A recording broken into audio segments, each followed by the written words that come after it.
장애인과 공동명의로 LPG 차량을 구매한 뒤 분가한 가정에 대한 갑작스러운 단속이 실시돼 불만이 속출하고 있습니다.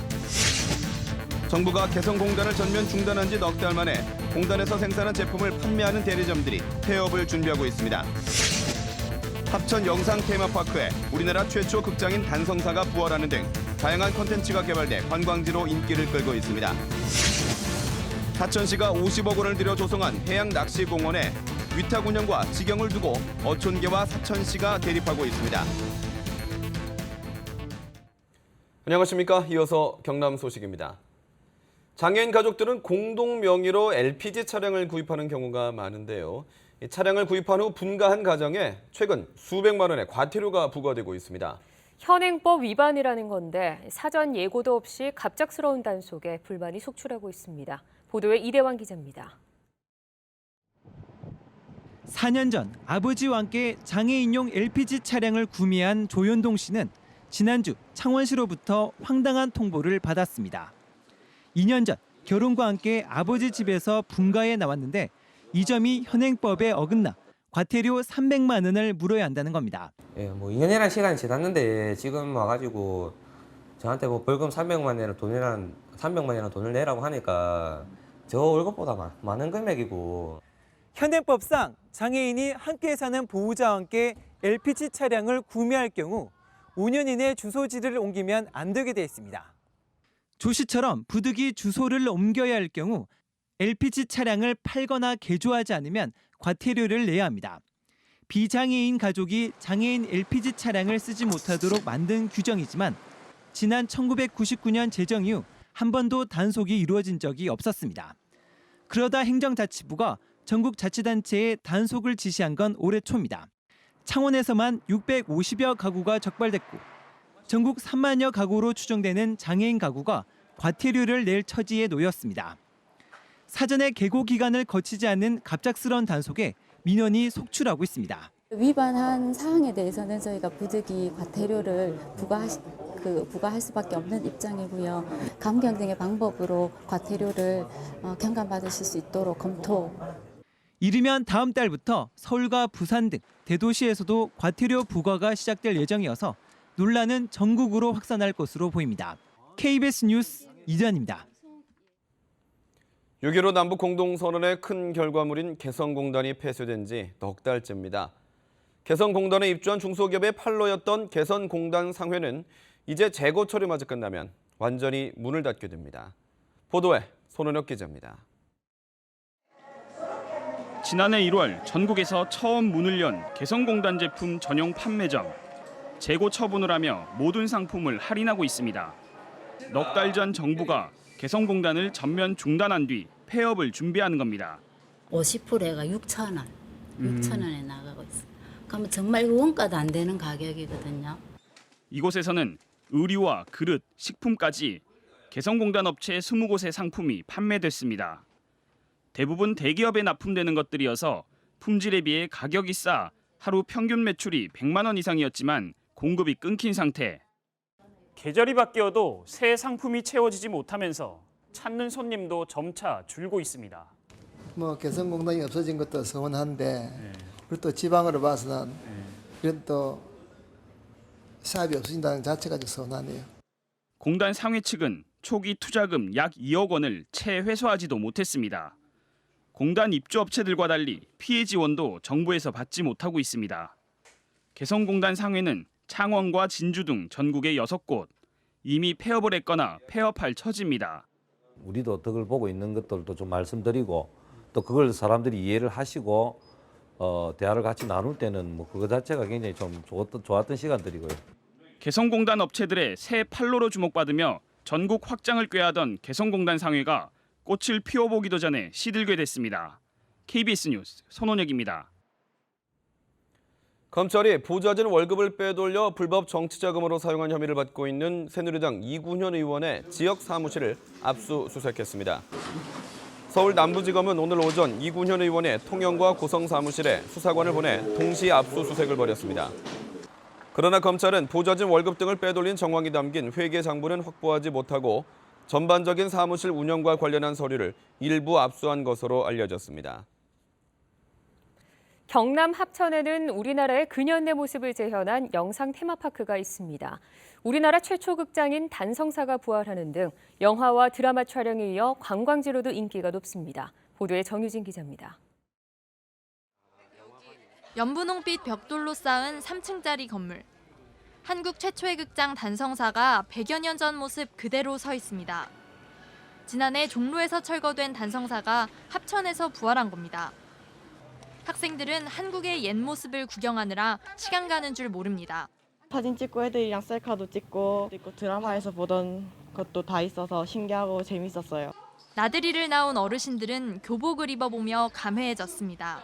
53년 만에 교복을 입어보니까 참 옛날에 제가 지내던 시절, 지금 시절을 생각해보면 상당히 강제무량하고 마침 여기 잘 왔다. 다음 달 재개장할 청와대 세트장은 일반에 공개되지 않는 청와대를 약 70% 크기로 그대로 재현했습니다. 합천 영상 테마파크에서는 2004년 개장한 뒤로 180여 편의 시대극이 촬영됐습니다. 이른바 천만 영화를 배출하면서 유명세를 얻었고 최근에는 다양한 체험 프로그램들까지 마련되면서 올 상반기 방문객은 지난해보다 10만 명이 늘었습니다. 체험하고 느낄 수 있는 여러 가지 어떤 놀이 문화가 있고 그리고 그 세트장 시설을 갖다가 계속적으로 보강해 나가기 때문에 입소문을 타고 아마 관광객들이 폭발적으로 증가하는 것 같습니다. 영화 세트장으로 시작한 영상 테마파크가 합천의 주요 관광지로 자리매김하고 있습니다. KBS 뉴스 정유진입니다. 사천시가 50억 원을 들여 조성한 해양낚시공원이 완공된 지 1년이 넘도록 문을 열지 못하고 있습니다. 마을 주민들은 공동어장에 공원이 조성된 만큼 운영권을 무상으로 양도받아야 한다는 입장이지만 사천시는 시에서 직접 운영할 계획이라며 대립 양상을 보이고 있습니다. 최세진 기자가 취재했습니다. 사천시는 각성하라! 시청 앞에 모인 어민 수십 명. 사천시 서포면 비토 어촌계 어민들입니다. 사천시가 비토섬에 조성한 해양 낚시공원을 다음 달부터 직접 운영하겠다는 방침에 반발한 것입니다. 사천시는 서포면 비토섬에 국비 등 50억 원을 들여 해양 낚시공원을 설치했습니다. 하지만 낚시공원은 1년이 넘도록 개장하지 못하고 있습니다. 해양 낚시공원을 위탁 관리하기로 한 비토 어촌계가 위탁 관리 사용료가 너무 많다며 반발해 1년째 위탁 관리가 유찰된 것입니다. 이 때문에 사천시는 다음 달부터 시에서 낚시공원을 직영 관리하기로 했습니다. 일단 우리 시라도 직접 해보면은 흑자가 나는지 직장에서 판단할 수가 있고 이렇게 하면 충분히 어민들하고 그 협의해가지고 얼마인지 지원해 줄 수 있는 조건이 생기기 때문에 부득이하게 우리 시가 직영이라도. 하지만 해당 어촌계는 크게 반발하고 있습니다. 사천시가 어촌계의 마을어장에 낚시공원을 조성하는 대신 운영권을 주기로 해놓고 약속을 지키지 않는다는 것입니다. 낚시공원을 완공하여 아무 조건 없이 비토 어민들한테 돌려준다고 했습니다. 시 행령에서 왜 거짓을 어민들한테 합니까? 1년을 끌어온 해양 낚시공원은 다음 달 개정하게 됐지만 사천시와 어촌계의 갈등은 쉽게 풀리지 않을 전망입니다. KBS 뉴스 최세진입니다.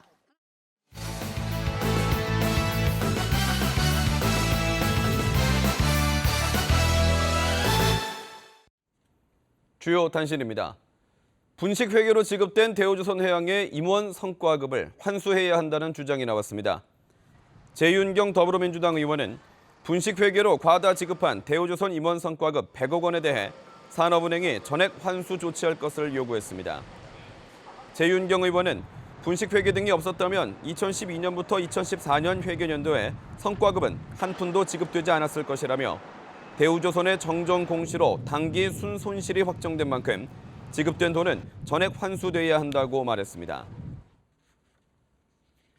창원 서부경찰서는 전매가 제한된 아파트 분양권을 매매하고 이를 중개한 혐의로 39살 안모 씨 등 4명을 검거했습니다. 이들은 안 씨가 1년 동안 전매가 금지된 창원시 중동지구 아파트 분양에 당첨되자 42살 유모 씨에게 2,800만 원을 받고 분양권을 파는 데 가담한 혐의를 받고 있습니다. 한편 경찰은 불법 전매를 했다며 2,800만 원을 되돌려달라고 행패를 부린 혐의로 분양권을 산 유 씨의 지인 53살 광모 씨 등 2명을 불구속 입건했습니다. 독립유공자의 딸인 80대 할머니가 어렵게 모은 5천만 원을 학생들에게 장학금으로 내놓았습니다. 경남 동부 보훈지청은 오늘 82살 이도필 할머니가 기탁한 5천만 원을 학생 20명에게 전달했습니다. 이도필 할머니는 꾸준히 일을 하며 생계를 이어왔지만 어려운 이웃을 돕고 살라는 아버지의 유언에 따라 장학금을 기증하게 됐다고 설명했습니다.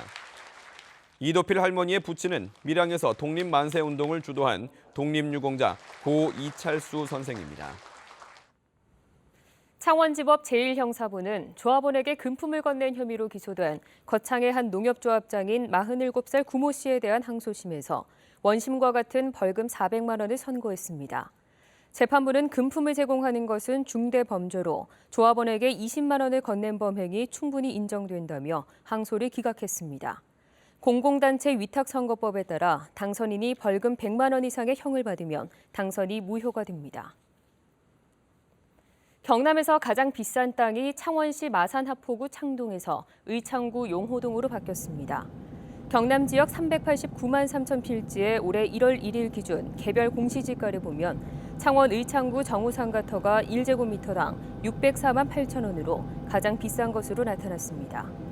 1992년에서 1993년 공시지가가 1제곱미터당 1,600만 원을 기록했는데 지난해까지 최고가 땅을 지킨 창동의 더 페이스 샵터는 올해 1위 자리를 내줬습니다. 교육부가 초등학생 수영교육 의무화를 추진하고 있지만 경남 지역 학교에는 수영장 등 인프라가 부족한 것으로 드러났습니다. 경남 소식이었습니다.